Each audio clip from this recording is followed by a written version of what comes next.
ஆக்சுவலாக சொல்லப்போனால் லிவனும் நானும் ரொம்ப க்ளோஸாக இருந்தோம்.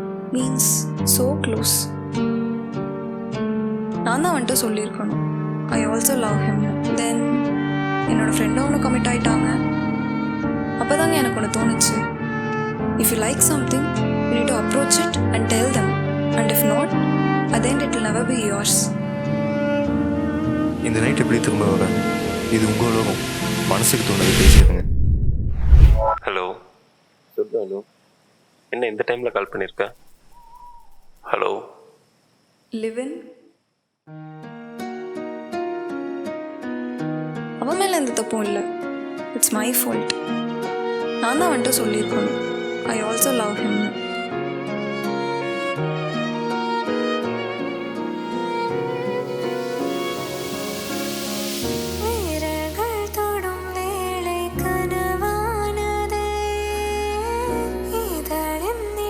தென் என்னோட ஃப்ரெண்டும் அவனும் கமிட் ஆகிட்டாங்க. லிவன், உன்கிட்ட ஒன்று சொல்லணும்.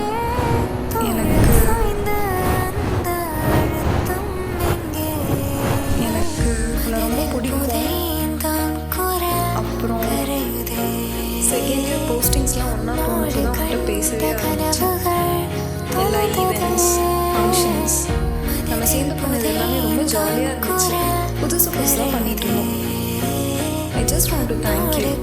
என் லைஃப்பை மெமரபிளாக இருக்கு. போதும் பெண்ணே, இது போதும் பெண்ணே, உன்னை தேடாமல் தூங்காது என் கண்களே. போதும் பெண்ணே, இது போதும் பெண்ணே, விட்டு போனாலும் போகாது என் காதலே. ஒரு நிமிஷம்.